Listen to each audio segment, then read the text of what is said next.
Hello and welcome. Good evening, good afternoon. Absolute cinema for me, as I took a -4 hit for players who didn't even deliver me that many points, and I still am on a green arrow closer to 100,000 rank, which is the goal for me in January at least.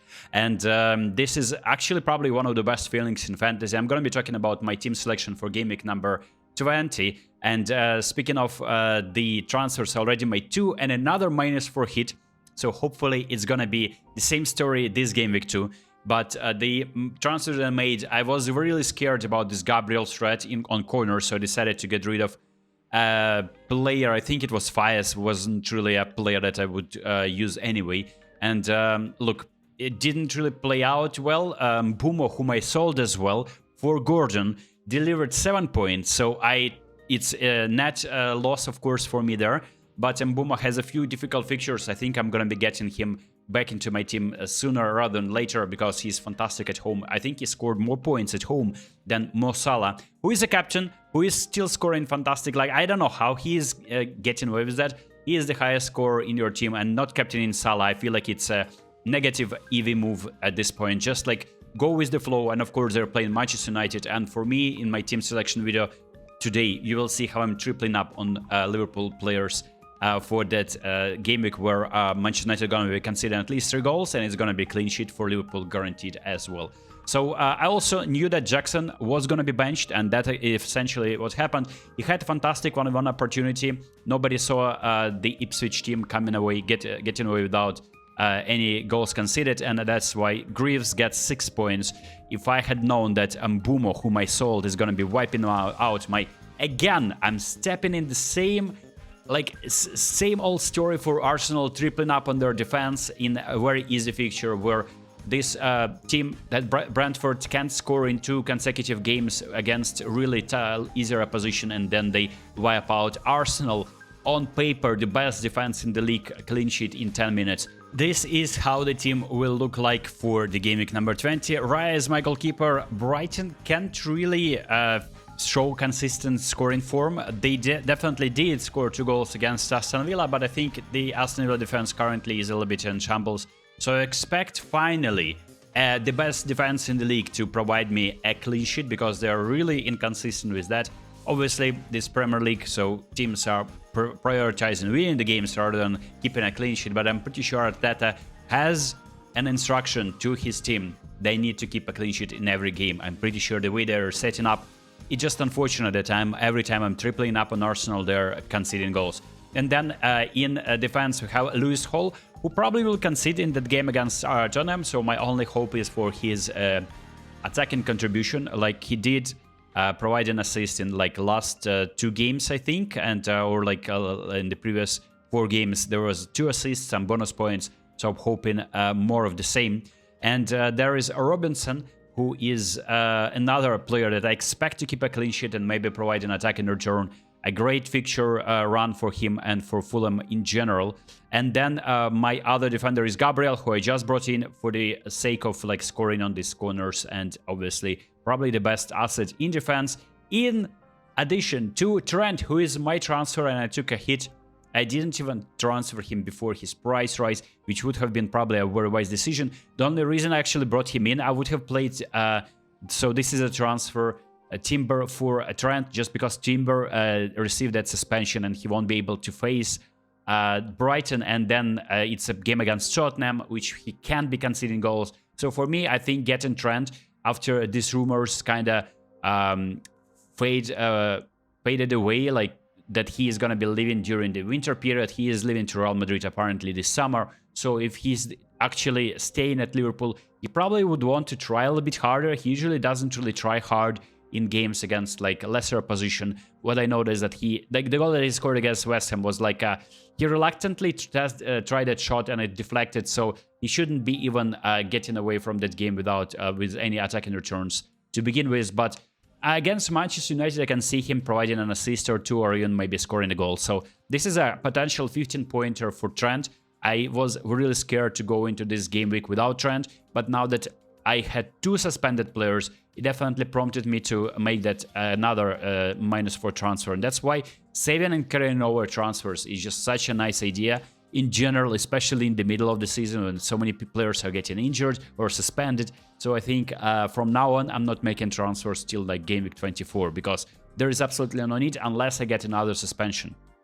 And there we go. This Anthony Gordon, I transferred him for the Manchester United game because I knew he's going to be keeping a clean sheet and maybe returning. Only 1 assist against Manchester United, expected a little bit more. Still fantastic outcome, and obviously has Tottenham, a team that concedes leagues goals. There's no tomorrow. They have so many players injured in defense. I expect at least 2 to 3 goals scored by Newcastle in the game, depending on the approach of Eddie Howe. If he's going to be a little bit more reserved or like allowing their team to attack like they did against Manchester United. And then there's Wolves, Bournemouth and Southampton and Fulham. Some games that Newcastle can score a few goals. So another player in my midfield is Palmer, whom I'm not going to be captaining for sure this time because they are on the little bit of a decline right now. So Chelsea probably are not even winning that game. Maybe they're winning like with a minimum margin. Crystal Palace are showing a lot of resistance against top-tier teams, and obviously I think it was kind of a fluke against Arsenal that they conceded 5 goals there. And then Mo Salah is my captain. Absolutely goes without saying. Mo Salah is going to be scoring at least 1 goal in this game, providing an assist maybe. So it's another double-digit haul, and you just don't want to risk it. Manchester United are going to be smashed like usual, and he's essential now. I mean, everyone probably established that. And then Slobozai is my differential. He served his suspension in the previous game. I really would have wanted him to play against that poor West Ham defense. And he would provide it to me with some returns for sure, because his position was occupied by Curtis Jones, who scored a goal and received like another few bonus points. And in attack, this is where my transfers happened. Obviously, Isak is a player who's going to be scoring against Tottenham very well. Thank you so much for the points. And Wood is my other transfer. I really wanted to get rid of Nicholas Jackson, who is, I FOMO'd into getting him. I realized that Chelsea are in great form. They have fantastic fixtures, so maybe some of the goals that Palmer is going to be scoring, Nicholas Jackson is going to be scoring like deflection or getting 1v1 chances and converting them. But my trust was probably a little bit premature or unwarranted in Nicholas Jackson, because I should have been a little bit more smarter. And obviously I benched him for that game that he missed a sitter as well, and he didn't even start. I knew that he's going to be rotated, but at the same time, if a player is like a bad finisher and bad striker, even if he's playing for such a fantastic team like Chelsea, who have been scoring goals for fun, probably you just better get a better finisher, better footballer. And in my opinion, Wood is 10 times the footballer Nicholas Jackson is. And even if they had some tough fixture run, they will have fantastic fixture very soon. So I'll maybe not be playing him against Liverpool, but Wolves away is where Wood will be scoring most likely, and Nicholas Jackson will be blanking again. And I hope this is the last hit, and I hope it's gonna be a very, very prolific game week for me. And let's take a look at other teams of footballers, Premier League footballers, and maybe interesting personalities. Mo Salah, I think he stopped maintaining his team. He isn't making transfers. He has himself as perma captain, and this is actually a very nice score for an inactive team, although he's getting a red arrow. And Trent, again, I think Trent isn't really interested in fantasy, although he scores 92 points, inactive team for the win, and he is in top 1 million, unlike you, who is still struggling to get there. And then Andy Robertson is getting 77 points, and I'm not sure if Robertson is active too, so this is we're gonna be breezing past these, just nothing to talk about. Inactive teams, no reason to talk about them. Diogo Jota, on the other hand, is very active. His rank is top 10,000, and that is insane. And obviously he's captain in Salah. He should be trusting his captain. He's carrying over a transfer. He didn't take any hits, and has a few injury suspensions here, and he may be making some transfers now. Conor Bradley making 1 transfer. His move was Aina instead of Ait Nouri. Both delivered, but Aina delivered, and he's in general a fantastic pick. And I'm actually regretting that I didn't go for Forest, didn't trust Forest defense. I think since Arsenal are so inconsistent, I might be trusting their goalkeeper instead of Raya. And yeah, I'm gonna be getting rid of Arsenal defense somehow. And this is James Justin with 57 points. He's struggling. He can't break into top 2 million. Maybe he needs to take some follow suit for in terms of copying Trent's moves. Doing nothing is the best way.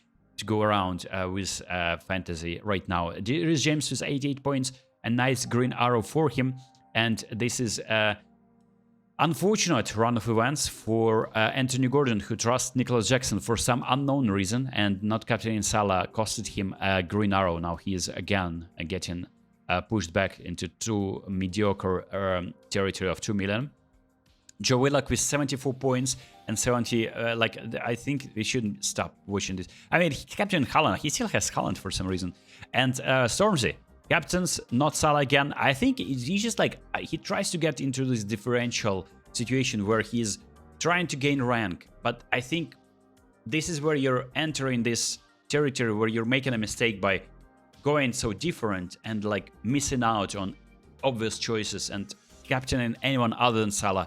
I feel like you're going to be regretting these decisions, and especially against Manchester United. I know he's a Manchester United supporter, and captaining other than Salah, anyone other than Salah, people will be regretting that because Salah is coming away with double-digit haul from that game too.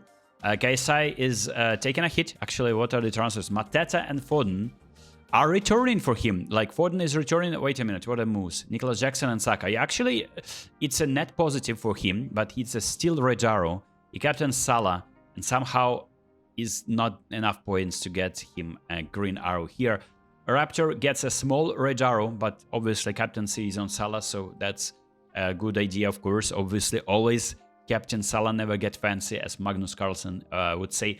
Oscar with 82 points, and I think it's a green arrow. And that's where I think I'm really rating the way Oscar is playing. He has had wood for a while. He wasn't really giving him a lot of returns, but trust the process and you're gonna be getting these. And Wood is now entering this, is now pretty much in everyone's team. And it's good, just because it's still a little bit of a differential, but people who are maintaining their teams and following what's happening, like with Nicholas Jackson. Some people are still trusting Nicholas Jackson and gonna be starting him. And those who went on to playing Wood, I think are gonna be very happy to see these people getting another blank and Wood scoring goals, you know. And this is Harry Daniels with 75 points and a red arrow into 70,000 rank. He was like 20,000 just a few game weeks ago. This how it is so competitive in these top tier ranks high up. 94 points, green arrow for Andy, and his differential is Eze, and he is returning and has nice fixture ahead of him. So getting I may like review my strategy of not making transfers.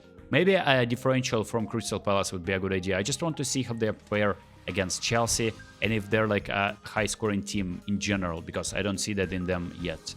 75 points for Fabio Borsch and a red arrow for him, 167 rank, and Ben Crellin is getting another green arrow, and he is 21,000. Not as good Diego Jota, not as good as Diego Jota yet, but still a very respectable rank nonetheless.